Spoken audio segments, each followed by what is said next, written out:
Beaucoup de personnes sur le continent africain rêvent de quitter l'Afrique pour s'expatrier, vivre en Occident, parce que les conditions de vie y sont probablement meilleures. Et pourtant, beaucoup de personnes dans la diaspora, des Africains notamment, des Afro-descendants, veulent revenir en Afrique. Certains s'organisent et d'autres osent passer le cap, franchir le pas, retourner, s'installer et devenir des acteurs sur place du changement. Le jeune homme avec qui nous allons discuter aujourd'hui est un jeune homme plein de convictions, un jeune homme qui aime profondément l'Afrique, mais aussi son pays, et qui a décidé, après justement des études en Europe, de retourner sur le continent africain afin d'être à son niveau une solution aux différents problèmes que l'on pourrait rencontrer sur place. C'est un jeune homme qui a créé une chaîne YouTube pour vulgariser aussi son travail afin d'être justement un acteur, non pas simplement qui clame, comme certaines personnes le font, que les Noirs ne connaissent pas leur histoire, mais après avoir dit ça, d'être un acteur qui propose effectivement du contenu dans lequel il s'acharne à expliquer, réexpliquer d'où on vient, où est-ce qu'on est et surtout comment faire pour que la communauté émerge. Donc aujourd'hui, je suis avec l'Afrophilo, Reis, de son véritable prénom, avec qui nous allons passer un moment pour parler de son parcours, d'où est-ce qu'il vient, pourquoi est-ce qu'il pense comme ça, qu'est-ce qui le motive, qu'est-ce qui l'anime et pourquoi est-ce qu'il s'engage tant en faveur de la communauté. Je vous invite donc à l'accueillir sans plus tarder. Salut, salut. Salut Philippe. Salut Reis. Merci beaucoup d'avoir accepté de te prêter à l'exercice de l'interview pour nous partager sur ton parcours, ton histoire. D'entrée de jeu, comment tu te définirais si je te demande qui est l'Afrophilo? Qu'est-ce que tu dirais? Alors, tout d'abord, avant de commencer, enfin avant de me présenter, salut Philippe, salut la communauté Investir au Pays, communauté à laquelle j'appartiens depuis 2 ans maintenant. Je te remercie Philippe de cette occasion de partager mon parcours, parler un peu de ce que je fais. Alors, si je devais me présenter, donc je me nomme Reis Elegoli. Je suis congolais de Brazzaville et je réside au Congo. Et je suis de formation géologue et de profession aussi. Je travaille en tant que géologue dans une entreprise euh, en tant que salarié. Voilà. Très bien, Et très bien, très bien. Oui. juste en parallèle de mes activités professionnelles, euh, j'implémente, enfin, depuis que je suis investi au pays, je suis sur 3 projets. 2 projets qui sont pas du tout matures et dont je peux pas partager, enfin, je peux pas partager ici. Mais par contre, l'un des projets est déjà sur les réseaux. C'est voilà, c'est l'Afrophilo, qui est une chaîne YouTube qui est déjà sur les réseaux et qui fait son bout de chemin. Tout à fait, qui est de plus en plus suivi. En plus, tu as eu aussi la bonne idée de te mettre au live pour pouvoir permettre à la communauté d'échanger justement autour de différentes thématiques. Tu es quand même déjà à plus de 3000 abonnés, ce qui est très bien pour une chaîne qui parle de sujets aussi sérieux quand même. Donc, je trouve que c'est pas négligeable. Et en plus, tu n'es pas encore non plus en vitesse de croisière dessus. Alors, déjà, donc, tu l'as dit, tu es du Congo, tu es de Brazzaville, donc tu es né, tu as grandi là-bas. Et qu'est-ce qui te pousse à un moment donné à aller faire tes études à l'étranger? Oui, en fait, pour contextualiser un peu, donc je suis né à Brazzaville. J'ai vécu mes premières années d'enfance à Brazzaville, dans un quartier populaire très célèbre de Brazzaville qui s'appelle Poto Poto, qui est connu pour ceux qui connaissent Brazzaville, à la rue Yakoma, 97 rue Yakoma, je me souviens toujours. Et en gros, enfin, un parcours classique je suis allé à l'école, j'ai eu mon CEP et puis mon BEPC. Ensuite, je suis allé à Pointe-Noire, j'ai eu mon baccalauréat dans la ville de Pointe-Noire. Et ensuite, alors, il fallait trouver rapidement, il fallait trouver un pays qui offrait une formation, on va dire, dans ce que je voulais faire, parce que je voulais être géologue, enfin, j'ai voulu être géologue depuis ma classe de quatrième. C'est en quatrième, en fait, que j'ai découvert cette passion pour la géologie. Euh, et voilà, donc, j'ai postulé dans plusieurs pays, au Ghana, au Sénégal, en France. Et j'ai été pris en France notamment. Donc, j'ai jugé à ce moment-là que c'était la meilleure formation, enfin, la meilleure destination pour cette formation-là. Et donc, voilà, j'y suis allé. D'accord, ok. Et toi, donc, jeune du Congo qui débarque en France, quelles sont tes premières impressions, peut-être des illusions, surprises? Comment tu... Qu'est-ce qui te frappe? Qu'est-ce qui te marque?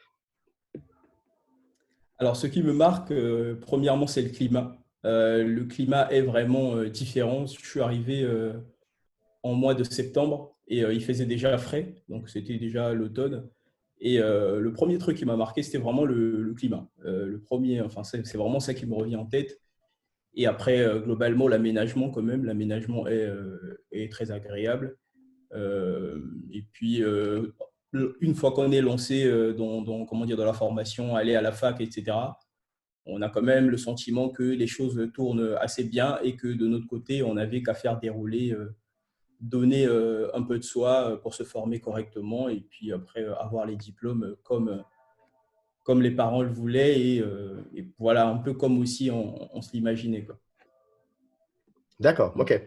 Moi, je me souviens effectivement, moi, je suis arrivé en hiver, donc le froid était tout de suite présent à l'aéroport, mais aussi la distance quand même, hein, peut-être la culture, le fait que les gens soient un peu froids, que les gens soient réservés dans leur coin, peut-être pudiques.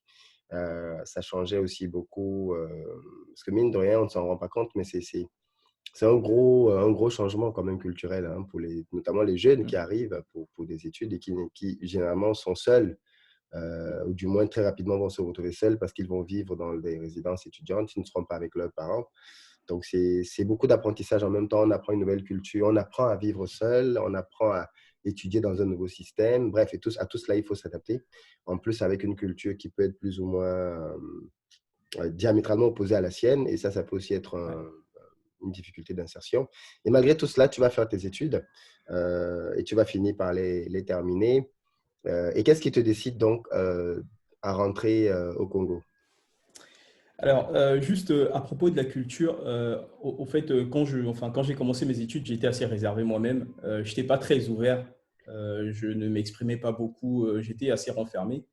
Du coup, enfin, comment dire, je me suis plus ou moins senti tranquille parce que j'étais assez timide et réservé. Du coup, dans un environnement où tout le monde était un peu individualiste et où on ne t'intégrait pas rapidement dans un groupe, moi, ça ne m'a pas trop gêné en fait. J'étais vraiment voilà, je faisais toujours mes choses moi-même. Après, bien évidemment, une fois qu'on arrive à la fac, on découvre un groupe d'Africains, voilà, on discute avec eux et puis on sympathise et puis on commence à faire des choses.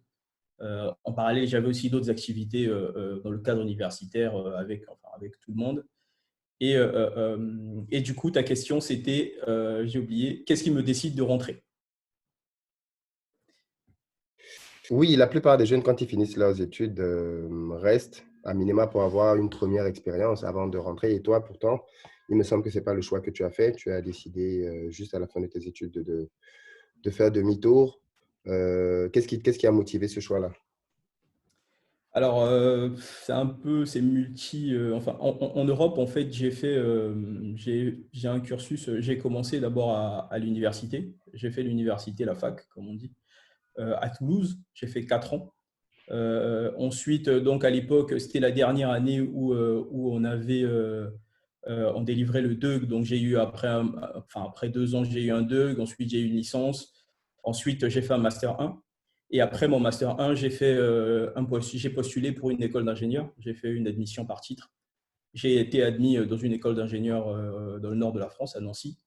Donc, j'ai fait 2 ans d'école d'ingénieur.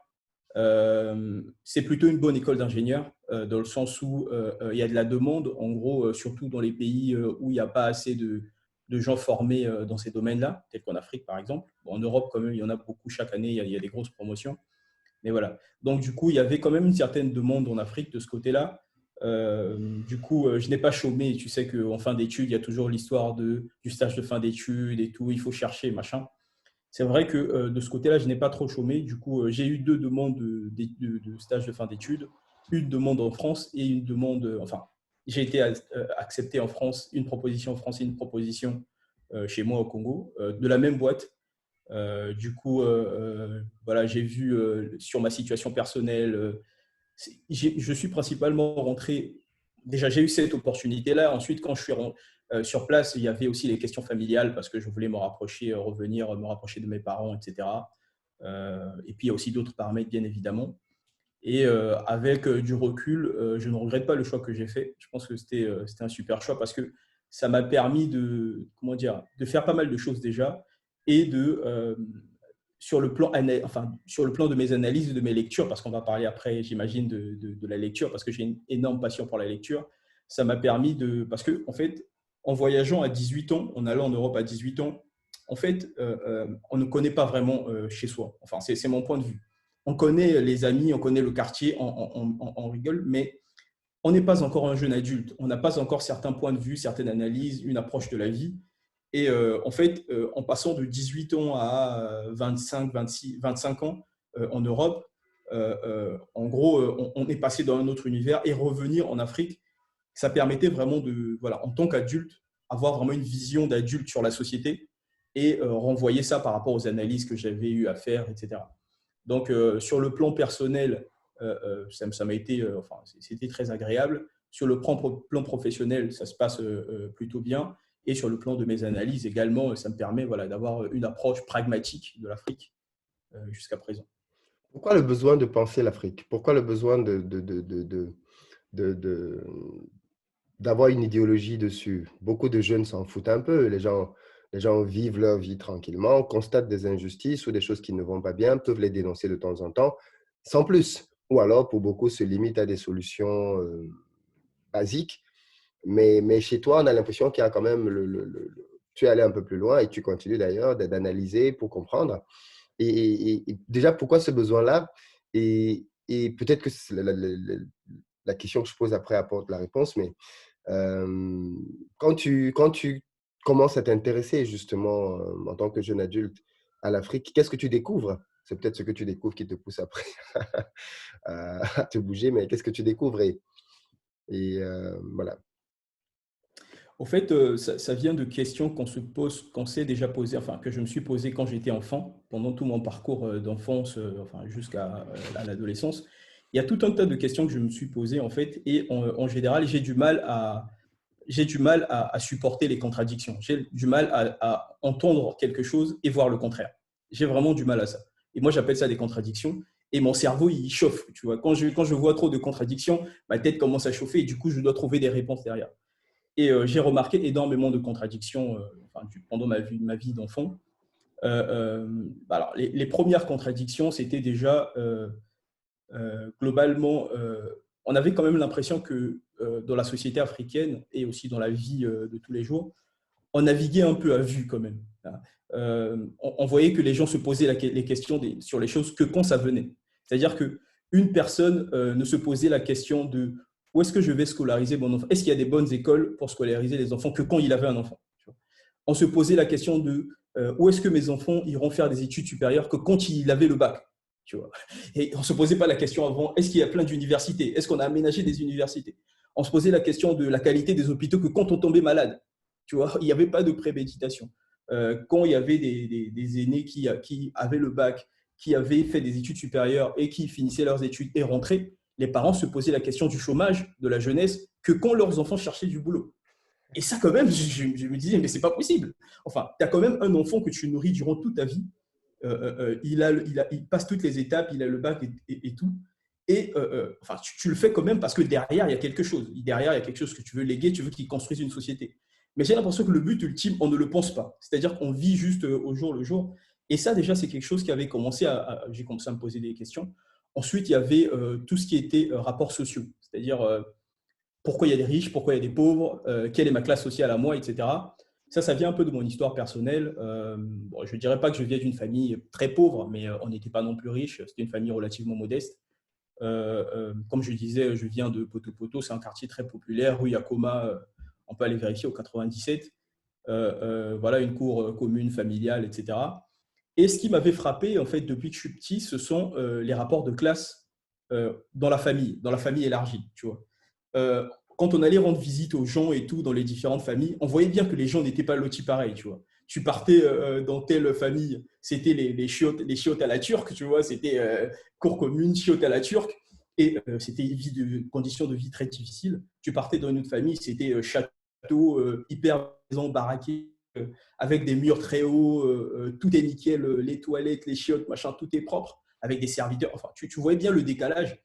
Et j'ai l'impression que beaucoup de gens enfin, s'en accommodaient. Moi, personnellement, je n'arrivais pas à m'en accommoder, quoi. Il fallait que je m'explique quelle était l'origine de ça. Et aussi, il y avait des contradictions parce que on voyait bien que comment dire, la société se forçait un peu à accepter cette réalité de l'argent, si tu veux, parce que, par exemple, il y a des aînés, il y a des chefs de famille qui n'étaient plus vraiment des chefs de famille. Il y a, par exemple, des comportements qu'on avait avec comment dire, des enfants ou des gamins plutôt démunis qui n'avaient pas beaucoup d'argent au sein de la même famille, hein, la même famille élargie. On n'avait pas le même comportement pour ceux qui avaient été enfants de gens qui n'avaient pas réussi, entre guillemets, dans la vie, en comparaison à ceux qui avaient réussi, entre guillemets. Et du coup, je me disais, mais c'est un mensonge, en fait, de la famille élargie. On dit que c'est la famille, tous les enfants, tous les neveux sont pareils, tous les enfants sont pareils, mais dans les faits, il y avait pas de la maltraitance, mais du mépris, quoi. Un tel, on l'envoie toujours aller acheter des trucs, faire des trucs galères, difficiles. Lui, il est toujours tranquille dans le swag. Voilà, quoi. Et moi, je ne supportais pas ça. Et du coup, plusieurs contradictions comme ça. Et aussi, quand même, la grosse contradiction, c'est quand j'arrive en France, le décalage. Le décalage avec l'Afrique au niveau de, comment dire, de l'aménagement, de la prise en main de l'espace de vie par soi-même. Et ça a été, je me suis posé la question, mais pourquoi pas en Afrique? Et du coup, j'ai commencé à me dire, bah, si un jour j'ai un enfant et qu'il me posait des questions que je me suis posées, parce que moi, en fait, personne n'a jamais répondu à mes questions. Je n'avais même pas le courage de les poser parce qu'on ne les évoquait pas. Je me suis dit, qu'est-ce que j'expliquerai à mon enfant? Si mon enfant me dit, mais pourquoi l'Afrique est aujourd'hui au niveau où il est et l'Europe est au niveau où il est? Il faut que j'ai des explications par rapport à ça. Et du coup, en plus des différentes questions, des contradictions que j'avais observées, j'ai commencé à lire en fait différents auteurs et de fil en aiguille, j'ai découvert des nouveaux livres derrière et je suis allé relativement loin dans ce chemin-là.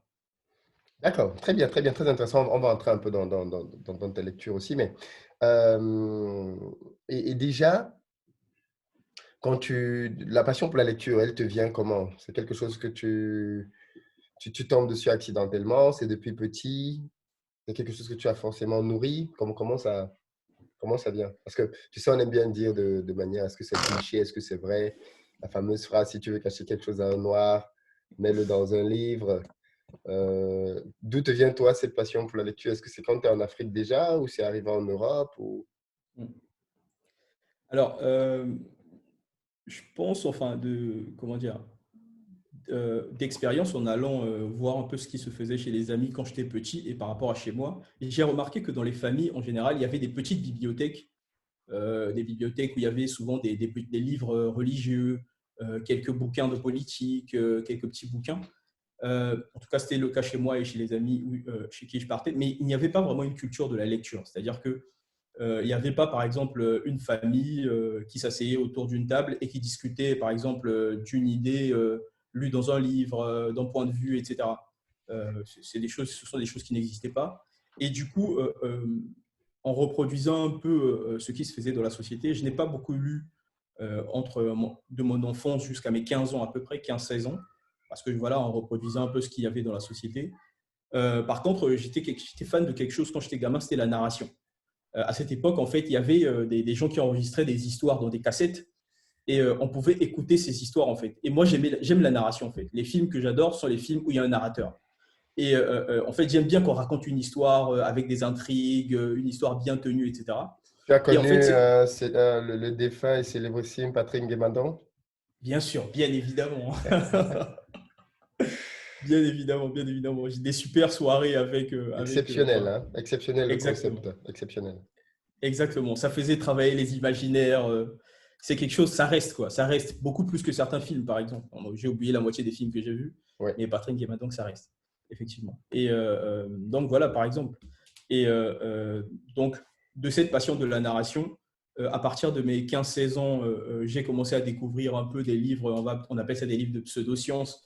En gros, ce sont les livres, mais j'étais encore en Afrique, hein. Ce sont les livres un peu sur l'existence des ovnis, des choses comme ça. Ça m'a passionné un peu pendant mon adolescence. Donc, moi, je n'avais pas de BD, par exemple, c'est ça que je lisais.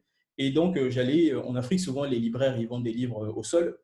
Et donc, du coup, j'allais au sol, je voyais ces livres-là, j'achetais, je les lisais, etc. Et c'est là que j'ai commencé, en partant de cet amour de la narration, j'ai commencé vraiment à lire et ça me prenait du temps, ça demandait une certaine rigueur, une certaine concentration. Et en fait, au début, c'était pénible. Et au fur et à mesure, ça commençait à devenir sympa, en fait. Ça devenait plus sympa, par exemple, de lire un livre que de regarder un film, par exemple. Je trouvais l'exercice beaucoup plus stimulant. Et en fait, c'est vrai que quand en arrivant en Europe, il y a vraiment eu un saut d'échelle. C'est au niveau de l'offre des livres. Parce que, par exemple, une ville comme Pointe-Noire au Congo, il y a une seule vraie librairie. Le reste, ce sont des petites librairies ou des libraires à terre. Et en Europe, il y a des librairies, il n'y a que ça. Tu vois. Et il y a des librairies partout, dans tous les centres commerciaux et des librairies. Et il y avait une grosse offre en bouquins.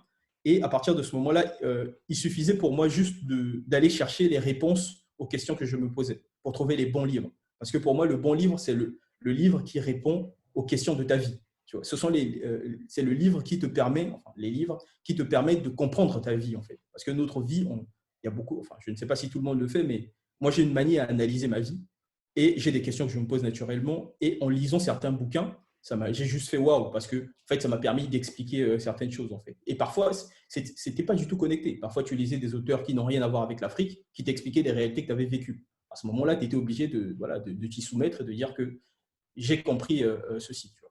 Et du coup, c'est vraiment de là qu'est venu cet amour de la lecture. Et voilà. D'accord, ok, très bien, très bien. Ok. Euh, Du coup, il y a quand même, alors, je voudrais aussi qu'on parle un peu de toute façon, je pense qu'en parlant de ton idéologie, on va forcément aborder la question des ethnies et tout le reste. Mais je crois qu'on va entrer d'ailleurs dans le sujet maintenant. Tu décides effectivement, enfin, tu commences à lire et quelles sont les premières choses, ou du moins, quelles sont les choses que tu as vraiment apprises et qui t'ont profondément marqué, notamment concernant l'histoire de l'Afrique, de sa place aujourd'hui dans le monde et qui ont finalement forgé ta réflexion par rapport à où est-ce que l'on est supposé aller et qu'est-ce qu'on est supposé faire. Mais qu'est-ce que tu as appris déjà fondamentalement? Alors, déjà, le substrat de ce qu'on pouvait bien connaître quand on est à la fin de l'adolescence, c'est ce qu'on a appris à l'école. Et ce qu'on a appris à l'école est assez rudimentaire et un peu biaisé dans le sens où on apprenait beaucoup de choses de l'histoire européenne qui ne sont pas forcément très, on va dire, évidentes ou relevantes, comme on dit en anglais, pour l'Afrique. Voilà, vraiment des sujets, des fois on se posait des questions. Et par contre, on a aussi appris des choses intéressantes, il faut aussi le dire. Il y en avait dans les programmes, les résistants face à la colonisation, c'est ce genre de choses. Donc, comment dire, les premières lectures que j'ai commencé à avoir globalement, c'était quand même Cher Anta Diop, il m'a énormément marqué. J'ai découvert Nation en agriculture. Je me souviens que la première fois, c'est un pote congolais aussi qui m'a prêté le bouquin. Je l'ai lu et ça m'a beaucoup marqué. Ça a répondu à une partie de mes questions et j'ai commencé à me poser davantage de questions. Donc, j'ai commencé à aller effectivement chercher chez tous les auteurs qui évoquaient un passé glorieux de l'Afrique. Parce qu'en gros, la question, c'était quoi? La question, c'était de se dire, l'Afrique aujourd'hui, ce n'est pas très glorieux. J'aimerais comprendre pourquoi on en est là, comparaison avec d'autres régions du monde. Et après, tu tombes sur, il y a un pote qui te dit, ah oui, il faut lire Cher Anta Diop et tout. Alors tu le lis. Et quand tu le lis, tu te dis, voilà, il répond à certaines questions. Mais c'est un livre d'histoire, tu vois. C'est un livre historique qui t'explique une période de l'histoire, qui fait une proposition sur ce qu'on pourrait faire dans l'avenir. Mais on sent bien qu'il y a des médiations qui ont disparu, tu vois. Tu te demandes entre l'Égypte antique et les royaumes du Moyen-Âge africain, donc ça commence à partir du royaume du Ghana à peu près 9e siècle, bah, tu te demandes qu'est-ce qui s'est passé, tu vois, entre l'an 0, si tu veux, et 600 après Jésus-Christ. Qu'est-ce qui s'est passé? Et du coup, là, je me suis rendu compte que bah, finalement, ce livre répondait à des problématiques historiques et dans une certaine réhabilitation de l'Afrique, mais ne répondait pas à mes questions concrètes que j'avais vécues en Afrique. Tu vois. Des questions de famille élargie, des questions d'ethnie aussi, dans tout ce qui était, voilà, parce qu'il y a eu aussi des guerres civiles, etc., chez moi au Congo. Et toutes ces questions n'étaient pas forcément répondues quand on lit l'œuvre de Cheikh Anta Diop. J'ai lu 3 de ses livres. Et du coup, j'ai eu à aller chercher encore au-delà. Donc, j'ai commencé à m'intéresser au panafricanisme, donc tous les ouvrages du panafricanisme, Kwame Nkrumah. Bon, Cheikh Anta Diop, il évoque déjà le panafricanisme. par Kwame Nkrumah, j'ai découvert qu'en fait, il y avait des panafricanistes avant Kwame Nkrumah. Il y a eu, en fait, le panafricanisme, ça vient des Amériques, etc. Donc, j'ai remonté, je suis allé lire quelques auteurs enfin, des origines du panafricanisme. Et d'un autre côté, il y avait un élément très intéressant chez Kwame Nkrumah, c'est que, alors je ne sais pas si on aura le temps de le développer plus tard, mais on le développe maintenant, c'est que pour comprendre, comment dire, pour lutter un peu à son époque face à ce qui oppressait l'Afrique, si tu veux, il a utilisé un outil qu'il a pris chez les philosophes allemands, qui s'appellent Karl Marx et Friedrich Hegel. Enfin, d'ailleurs, tu es en Allemagne. Et en fait, cette école de la pensée propose une méthode d'analyse des choses qui, en l'utilisant, m'a permis d'expliquer beaucoup de choses que j'avais remarquées quand j'étais petit. En fait. Et ça, en lisant certains bouquins, et c'était, enfin, ça a été comme ça, quoi. Ça a été waouh, tu vois. Et ça m'a énormément marqué parce qu'au départ, en partant de questionnements très pragmatiques, j'en suis arrivé à découvrir des nouvelles philosophies, pardon, une manière de voir le monde qui a permis d'expliquer pas mal de choses que j'avais déjà observées chez moi.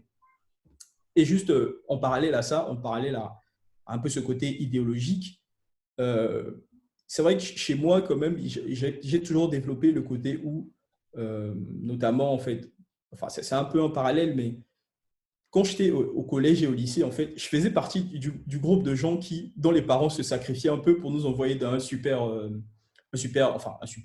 un bon collège, un bon lycée. Mais par contre, on voyait bien que la catégorie sociale de ce lycée n'était pas notre catégorie sociale, tu vois. Et on le voyait bien, tu vois, on le sentait voilà, dans la manière de vivre avec les autres, etc. Et comment dire, ça m'a permis enfin, de me rendre compte déjà de l'importance de l'argent dans la société. Et ça m'a aussi, c'est vrai, développé quelque part une certaine aversion pour l'ostentation, pour tout ce qui est ostentatoire. Et en fait, la combinaison du fait de savoir que l'argent, c'est très important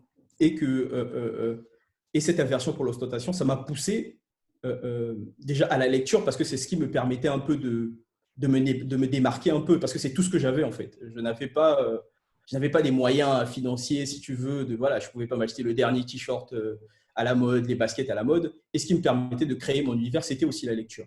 Et en arrivant en Europe, en fait, j'ai découvert un auteur qui s'appelle Henri David Thoreau. Henri David Thoreau, en gros, c'est un mec qui a vécu au début du 19e siècle aux États-Unis.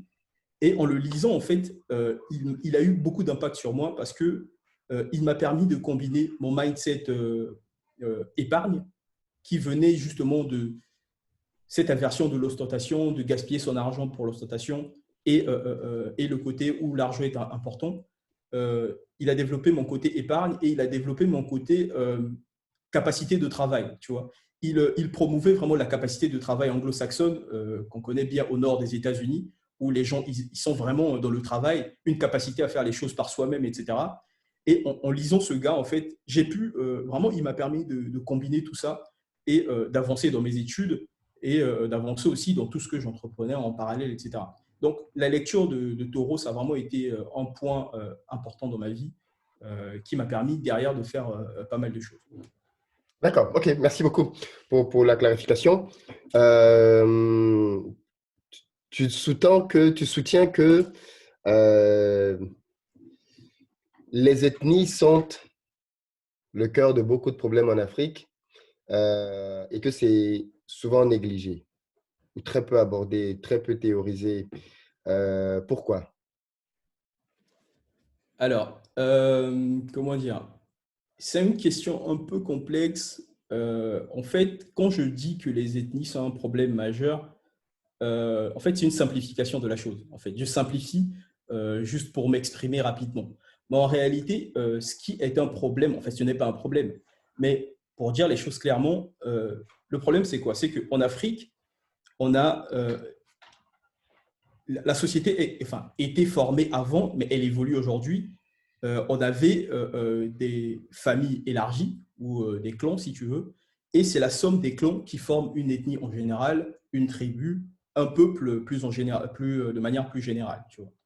Et le plus important, c'est de comprendre bien cette dynamique entre l'unité humaine, c'est le clan, Le groupe, si tu veux, c'est l'ethnie, la tribu ou la nation ethnique, si tu veux. Il faut bien comprendre ce lien-là, en fait. On peut pas les déconnecter, en fait. Donc, quand je parle de l'ethnie, en fait, derrière, je sous-entends qu'il y a toute une structure sociale derrière, une structure familiale, parce que, en comparaison, par exemple, il y a d'autres modes de société. Il y a des sociétés qui sont, par exemple, basées où l'unité, c'est la famille conjugale, par exemple. C'est le père, la mère, les enfants, tu vois. Après, dans les familles, il y a plusieurs types de familles. Il y a des familles souches, etc. Mais la famille conjugale, ce n'est pas la famille élargie, parce que ce n'est pas pareil. En tant qu'Africain, par exemple, tu te rends compte le jour où tu te maries. Tu vois. Le jour où tu te maries, en Afrique, on épouse des familles. Tu vois. On n'épouse pas une personne. Tu ne maries pas une personne pour faire une famille conjugale avec des enfants. Tu épouses une famille et c'est deux familles qui se rencontrent. Et puis après, il y a une réalité familiale où tout le monde, on va rendre visite aux gens. Il y a une certaine, voilà, quoi, il y a une réalité plus famille. Et c'est ça, en fait, le truc. Et en fait, je me suis rendu compte de quoi dans mes lectures, c'est que l'Afrique a un mode de vie qui est en train d'évoluer. C'est-à-dire que les modes de production en Afrique évoluent. Il y a une division du travail concrète qui évolue tous les jours. Par exemple, il y a des métiers qui existent aujourd'hui dans les capitales africaines qui n'existaient pas il y a 100 ans, qui n'existaient pas au village. C'est clair, en ville, par exemple, je dis n'importe quoi, il y a des imprimeries, il y a des sociétés qui exploitent du pétrole, il y a des sociétés qui exploitent les mines. Dans ces sociétés où on exploite le pétrole, il y a des ingénieurs dedans, il y a des infographistes, il y a des informaticiens, il y a des financiers, il y a des gens qui font du planning, etc. On est d'accord que ces métiers n'existaient pas au village ou n'existaient pas dans les royaumes d'avant. Toutes ces choses que j'ai citées, ce sont c'est la division du travail qui s'appuie sur les modes de production. C'est-à-dire qu'aujourd'hui, on est dans une société où on crée de la richesse. Par exemple, pour avoir du pétrole ou de l'essence dans ma voiture, il faut qu'il y ait une société qui produise du pétrole. Il faut qu'on raffine ce pétrole. Et pour avoir la société qui produit le pétrole et la raffinerie, bah, tu vois, il y a tout un tas de métiers, il y a des centaines et des centaines de métiers qui rentrent en compte. Tous ces métiers, c'est ce qu'on appelle la division du travail. Parce que la division du travail au village, c'était très simple. Il n'y avait pas ces métiers. Mais pour passer de la vision du village ou voilà, du royaume à cette nouvelle vision de la ville avec tous ces métiers, il y a eu ce qu'on appelle la division du travail. Et cette division du travail implique des nouveaux modes de vie. Des modes de vie, par exemple, où un individu doit travailler, bon, c'est le salariat, doit travailler d'une certaine heure à une certaine heure, avoir un certain rendement, pour délivrer un certain service, pour permettre à la société de tourner. Tu vois. Les sociétés qui ont mené ce concept très loin, ce sont les pays développés, les États-Unis, la Chine, etc. Et l'idée derrière, c'est de se dire quoi? Finalement, on se rend compte que l'Afrique est tiraillée par ces deux choses. Tu vois. Une certaine volonté enfin, on veut se développer en gros, on veut améliorer notre confort de vie. Donc, les modes de production et la division du travail avancent. Mais par contre, les sociétés, les structures sociales n'avancent pas. Parce qu'on on veut reproduire ça. Et en fait, quand je dis n'avance pas, ce n'est pas vrai. Parce que ça avance en réalité. Parce qu'aujourd'hui, si tu vas dans une ville, on ne vit plus comme au village. Tu vois. Tu ne vas plus rendre visite aux gens aujourd'hui comme tu allais rendre visite aux gens il y a 20 ans. Aujourd'hui, les gens, ils se marient, ils veulent vivre dans leur maison tranquille avec leurs enfants. Il y a toujours de la visite, mais les choses se font, c'est de moins en moins le cas. On prend de moins en moins les gens de la famille élargie chez soi, même si ça existe toujours, hein, les gens font ça. Mais il y a des choses qui évoluent. Et l'histoire de dire derrière, c'est quoi? C'est que on a remarqué que toutes les sociétés humaines sont faites comme ça. Et c'est pour ça aussi que je fais ce travail, c'est pour expliquer que l'Afrique n'est pas spéciale. D'accord? Ce qu'on vit en Afrique, ça a été vécu ailleurs et ça va être vécu ailleurs encore. Tu vois? Et en fait, on s'est rendu compte que ça se passe toujours comme ça. Les modes de production et la division du travail vont toujours plus vite que l'évolution des mentalités et des structures familiales. Sauf que, vu que ça va plus vite, il y a une période de latence entre les deux. Et cette période de latence crée des contradictions réelles de vie, telles que ce que je te racontais quand j'étais gamin. Il y avait un peu ce mensonge de la famille élargie, mais concrètement, on voyait ce que le matériel apportait comme prestige à certains et comme mépris à d'autres. Tu vois, enfin, mépris, c'est un peu abusé, mais on voyait bien ça. En tant qu'enfant, je le ressentais. Et là, j'ai commencé à comprendre déjà ça conceptuellement, et ça m'a permis de commencer à expliquer beaucoup de faits dans la société africaine.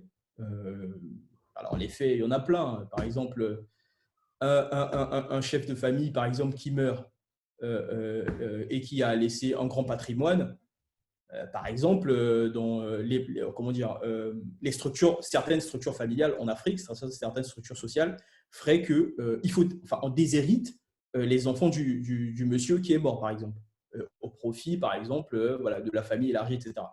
Mais ça, c'est en contradiction avec la société moderne. Parce que la société moderne, de la création de richesses et le capitalisme, si tu veux, le modèle, en gros, c'est que pour générer du confort et cette division du travail, etc., c'est qu'il faut cristalliser une certaine somme d'argent, du capital, qu'il faut investir dans des activités. Cette cristallisation du capital, en réalité, ça ne se fait pas comme ça. Ça se fait, par exemple, en plusieurs générations. Par exemple, aujourd'hui, si vous allez au centre de Paris, il y a des gens qui ont des gros patrimoines, pas parce qu'ils ont travaillé pour. Ça fait un siècle qu'ils héritent de génération en génération.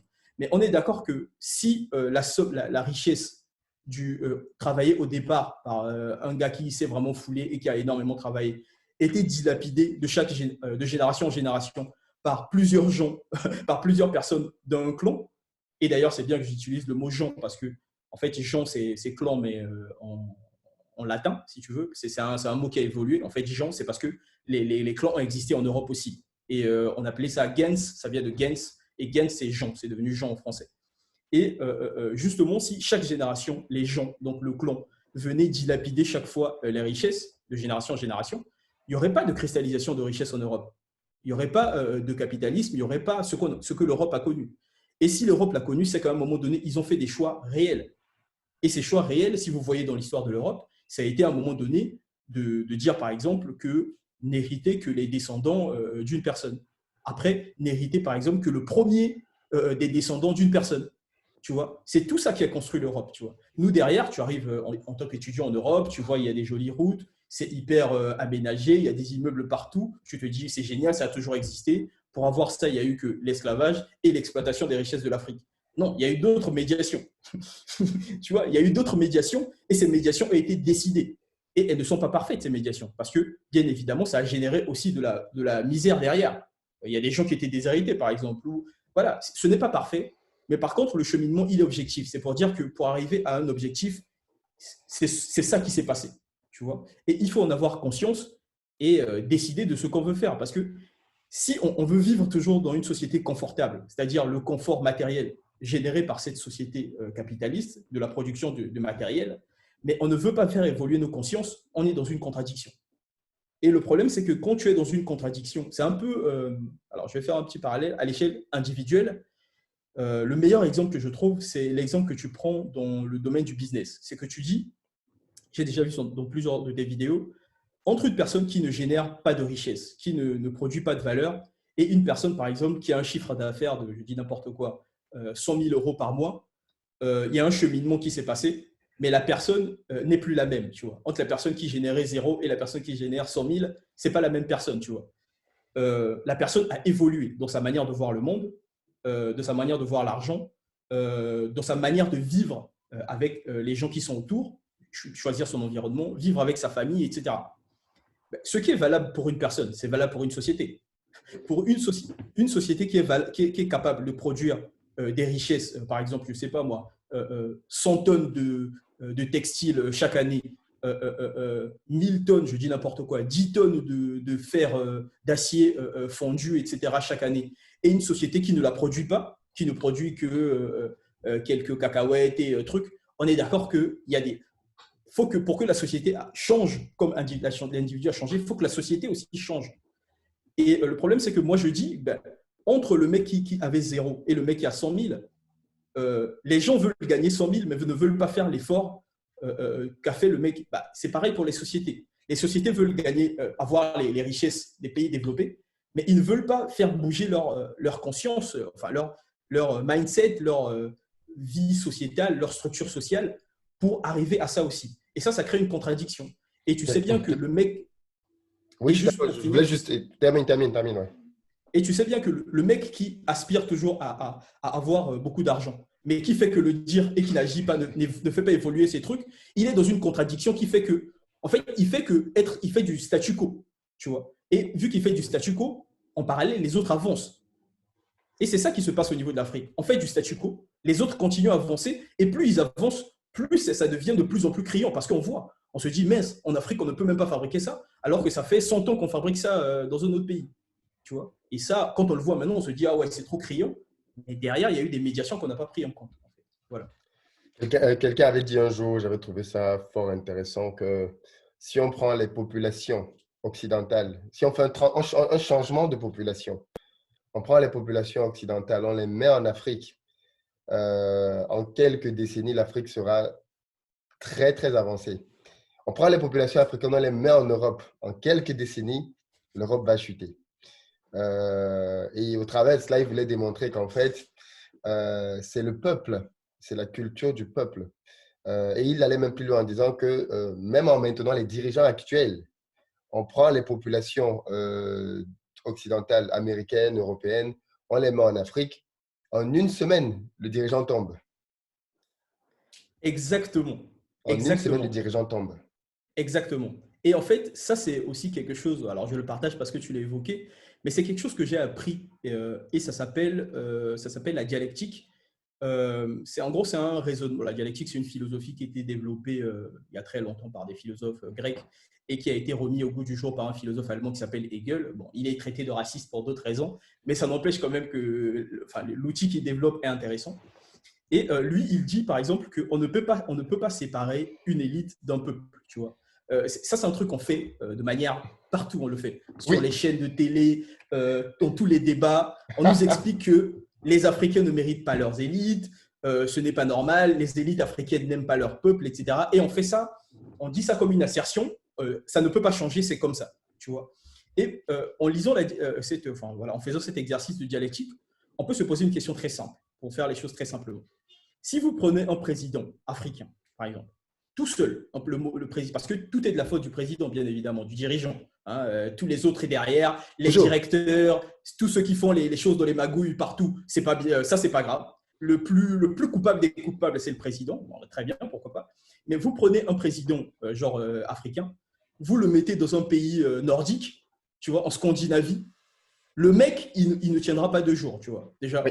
Parce qu'à cause des institutions, à cause de la vision globale, à cause du mindset global, il ne tiendra pas. Mais tout comme vous prenez le président scandinave, vous le mettez dans un pays africain, le mec, il va faire un burn-out, tu vois. Le mec, il va voir qu'il y a des réalités qui le dépassent, tu vois. Et ça, c'est très important parce que si tu ne pousses pas le raisonnement à ce niveau-là, tu ne peux pas te poser les questions qu'il y a derrière. Oui. Après, il faut comprendre qu'est-ce qui lie justement, qu'est-ce qui se passe entre l'élite et le peuple. À quel moment l'élite est devenue élite et à quel moment il a arrêté d'être le peuple. Quelles sont les valeurs que partage l'élite avec le peuple? Est-ce que ces valeurs sont contradictoires, par exemple, à cette volonté de se développer ou pas? Mais ces questions, tu ne peux pas te les poser si tu t'es mis comme chose qui ne peut pas bouger en te disant les élites sont coupables de tout, le peuple est génial et n'est coupable de rien. Si tu fais cette assertion et que tu te restes là, toute ta vie, tu vivras en te disant ça. Tu ne feras rien, tu n'entreprendras pas chez toi, tu n'investiras pas chez toi, tu n'auras tu ne seras pas optimiste pour ce qui va se passer chez toi. Et justement, moi, si je suis devenu un peu optimiste par rapport à ce qui va se passer chez moi, avoir cet espoir par rapport aux descendants, à nos descendants, à ceux qui vont venir derrière, c'est que c'est possible, justement. C'est en s'étant posé les bonnes questions, donc cette question de bien comprendre les choses, en ayant lu ces livres de philosophie, et du coup, je me dis que c'est possible. Mais il suffit juste de comprendre ce qu'il y a derrière et de mettre en place justement les moyens économiques, financiers, etc. Comment on fait donc pour s'en sortir? Pour s'en sortir, c'est un peu ce que je martèle avec ma chaîne au fur et à mesure, mais ça se fait de manière, ça se fait de manière progressive parce que là, je considère que la chaîne n'a même pas démarré parce que on est vraiment au tout début, il n'y a encore rien là. Mais c'est pour ça aussi que je m'intéresse énormément à ce que tu fais. Et d'ailleurs, si j'ai implémenté si je suis passé à l'acte, c'est parce que je te suivais à un moment donné. Mais tout ça est cohérent, tu vois. Et moi, je crois vraiment que c'est en ayant ces deux choses en tête, en ayant en tête le fait que il faut comprendre par exemple, ce que je vais simplifier dans ce que j'appelle les dynamiques humaines. Donc, c'est ce que j'ai expliqué tout à l'heure avec les structures sociales, la division du travail, voilà, tout ça. Il faut comprendre ça. Et d'autre part, il faut prendre en main la question économique. C'est-à-dire, et ça, c'est ce que tu promeus, le business, l'investissement et le développement. Parce que ce qui crée la dynamique, on vit dans un monde matériel, et ce qui crée la dynamique, c'est l'argent. Tu vois, c'est l'argent, c'est le matériel, c'est le fait de mettre des gens au travail avec un certain capital, etc. Et je pense vraiment que c'est la jonction bien pensée des deux. C'est-à-dire une personne, pour moi, l'Africain idéal du futur, c'est le mec qui a travaillé pour être financièrement libre, c'est-à-dire il peut investir pour développer chez lui, tu vois, pour développer, pour créer les infrastructures dont il a besoin. Mais d'autre part, c'est aussi un individu qui comprend la société. Parce que cette compréhension de la société permet de prendre en main l'outil politique réellement. Ça permet de ne plus s'arrêter uniquement dans les débats politiques qui existent aujourd'hui en Afrique, qui ne sont pas des débats en fait. C'est un mec qui est au pouvoir, une opposition, un mec qui dit une chose, on dit le contraire, souvent malheureusement basé sur des rapports claniques ou voire des rapports ethniques. C'est ça, il n'y a pas d'idée en Afrique, malheureusement. Et en ayant ce côté économique où j'investis chez moi et je suis maître de la chose économique, et le côté où je suis maître de la chose politique, la chose sociale, la chose légale chez moi, en ayant compris tous ces outils, en fait, c'est comme ça que l'Africain de demain va s'en sortir, en fait. Et moi, je trouve que effectivement, tu fais un travail, et certains autres aussi le font, de promouvoir cet aspect économique. Je trouve que c'est génial, c'est parfait. De l'autre côté, je pense qu'aussi il faut faire, et c'est le travail que je m'efforce à faire, que j'aimerais que d'autres fassent aussi, d'expliquer aux gens la société, de pousser les gens à se poser les bonnes questions pour que demain, quand ils vont rentrer chez eux, ils sauront que sur le plan économique, il faut appuyer sur tel levier, sur le plan politique, social, même psychologique du pays, du peuple, etc., il faut appuyer sur tel levier. Et en fait, c'est ça qui va former les élites de demain. Ce seront des gens qui seront équilibrés sur les deux pieds, tu vois. Parce que derrière, évidemment, il y a les questions de culture, parce qu'effectivement, c'est vrai que je n'ai pas développé dans le côté compréhension des sociétés, le côté culturel, mais moi, j'ai une certaine vision par rapport à la manière dont on doit traiter la chose culturelle chez nous.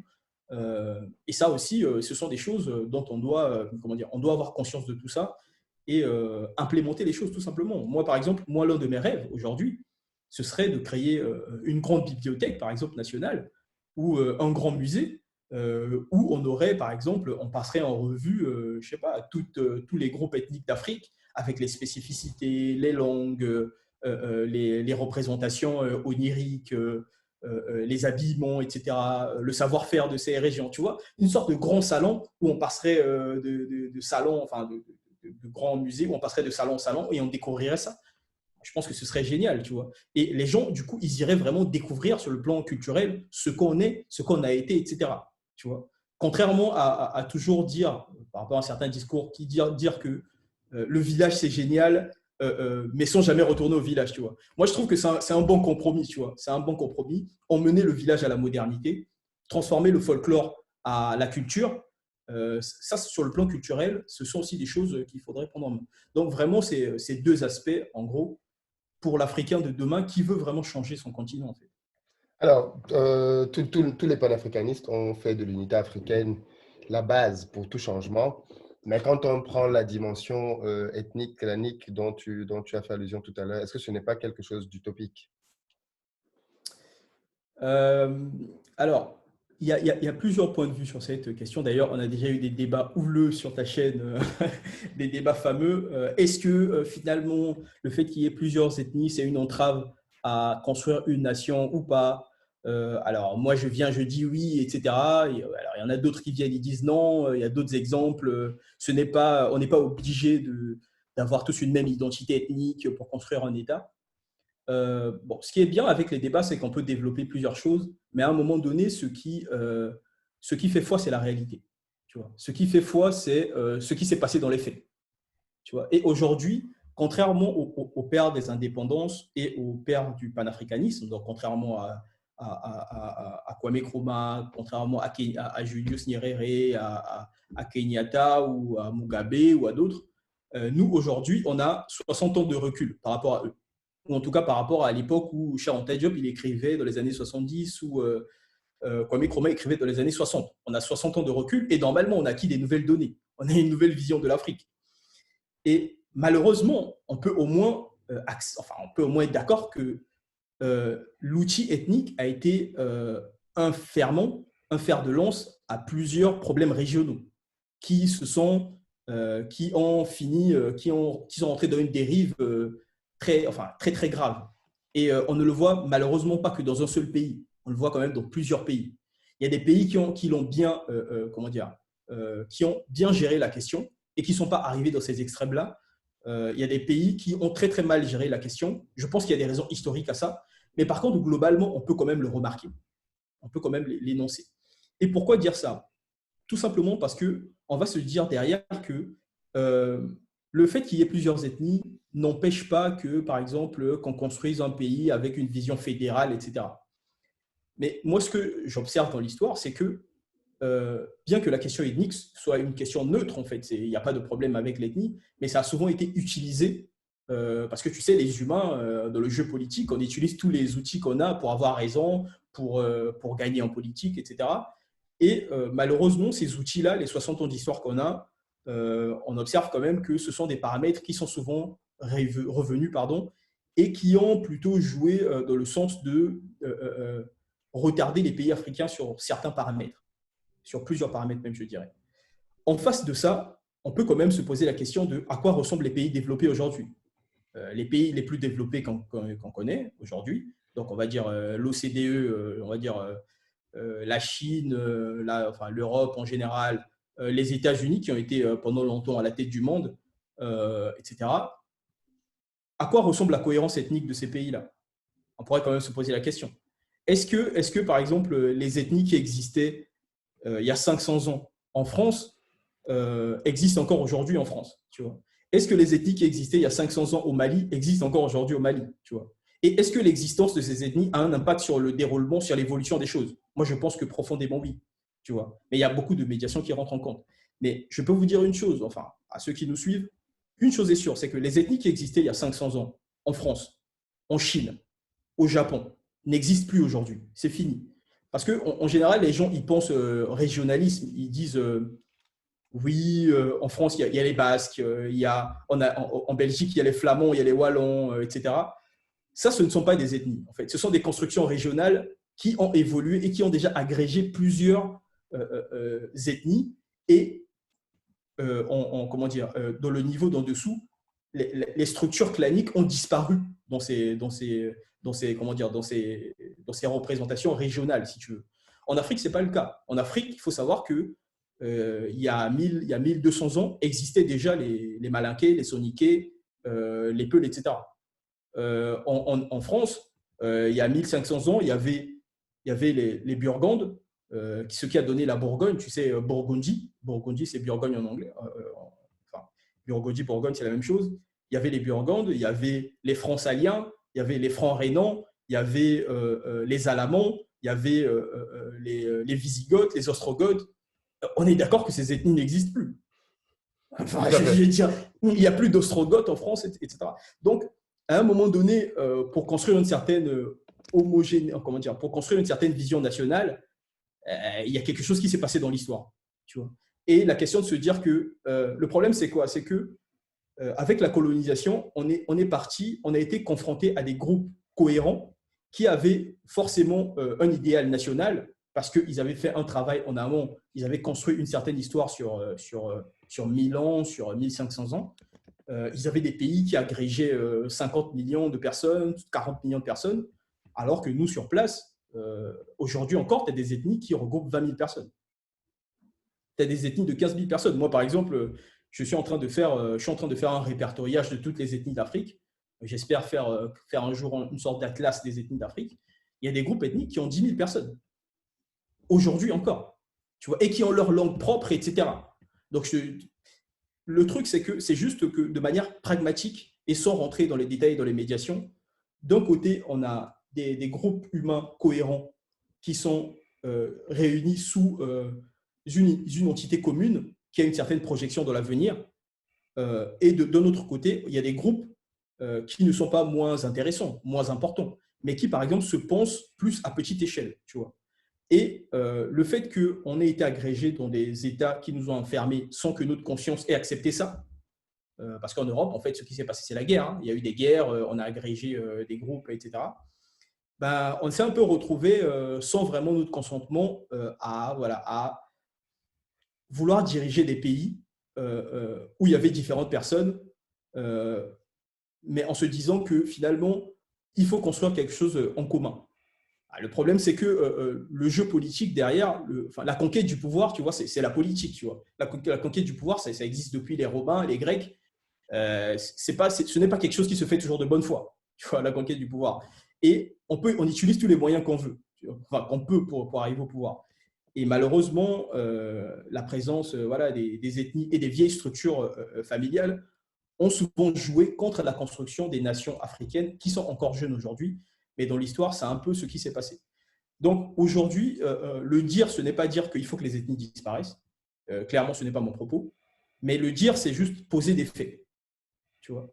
Et c'est important de s'en rendre compte parce que finalement, en le disant aussi, le panafricanisme, au début, Kwame Nkrumah n'avait pas cette vision qu'on a aujourd'hui. Tu vois. Kwame Nkrumah n'avait pas 60 ans de recul qu'on a aujourd'hui. Kwame Nkrumah, il a juste connu l'assassinat de Lumumba. Tu vois. Il n'a pas connu tous les coups d'État qu'il y a eu en 60 ans.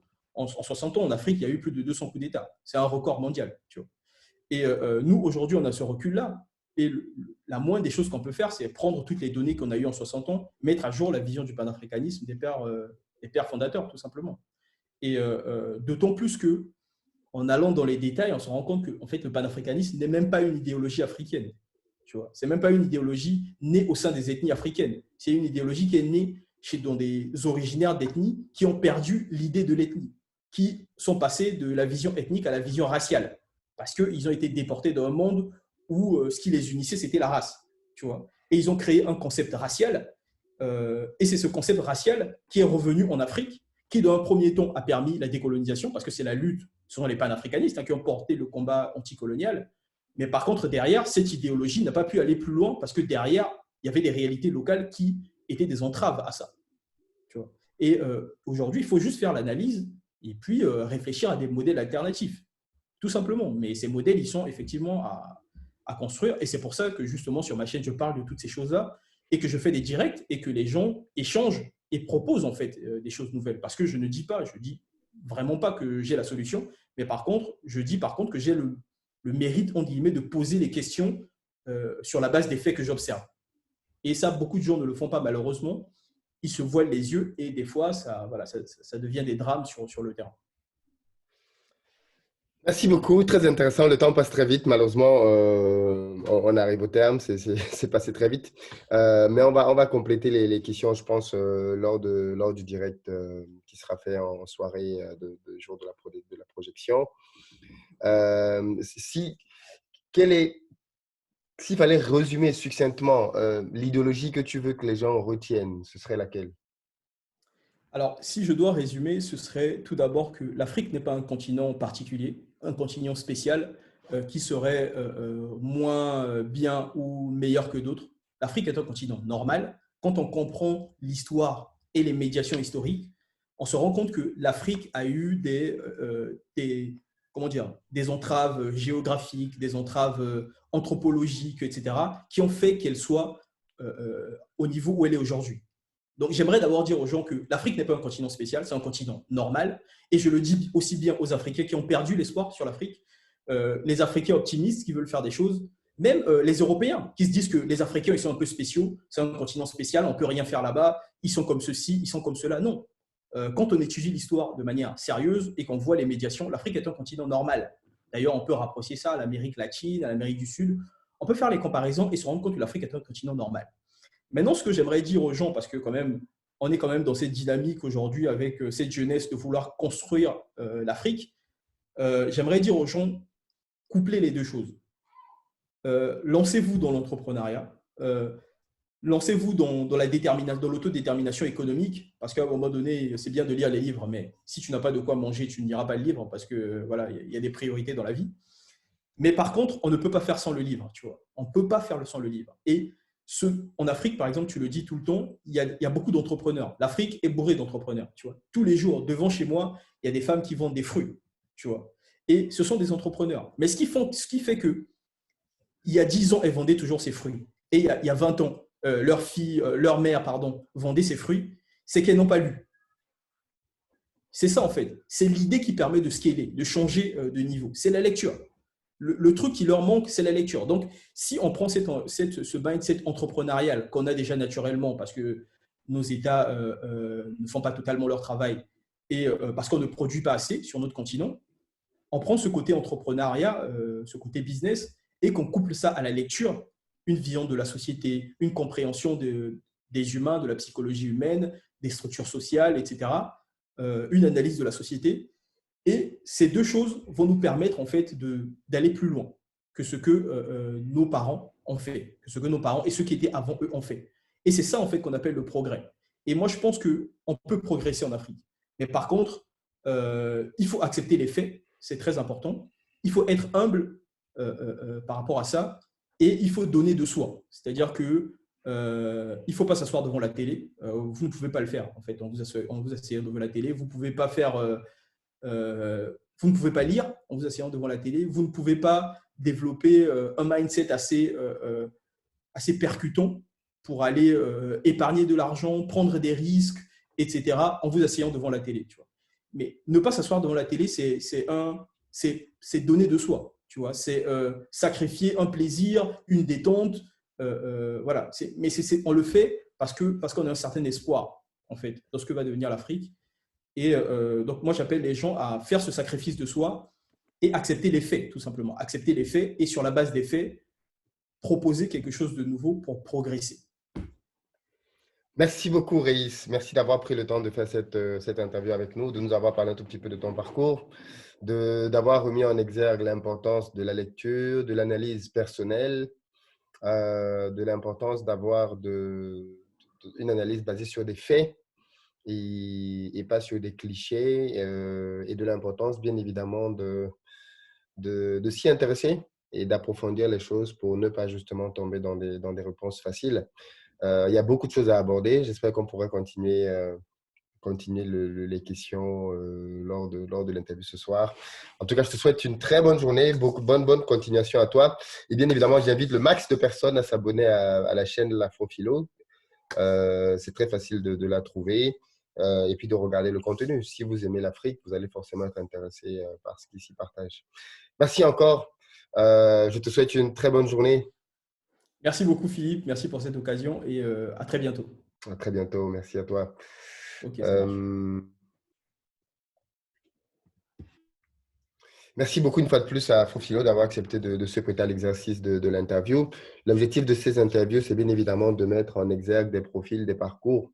Là, on a celui d'un jeune étudiant qui est arrivé en France, a étudié, a beaucoup appris dans les livres, s'est forgé une vision plutôt pragmatique parce qu'il est quand même finalement aussi dans l'action et dans le concret et dont les analyses sont très intéressantes. On n'est pas obligé d'être d'accord avec lui, ce n'est pas l'objectif de toutes les façons, mais au moins en l'écoutant, ça nous pousse à aller un peu plus loin chacun et à revoir peut-être des positions faciles que l'on a sur certains sujets.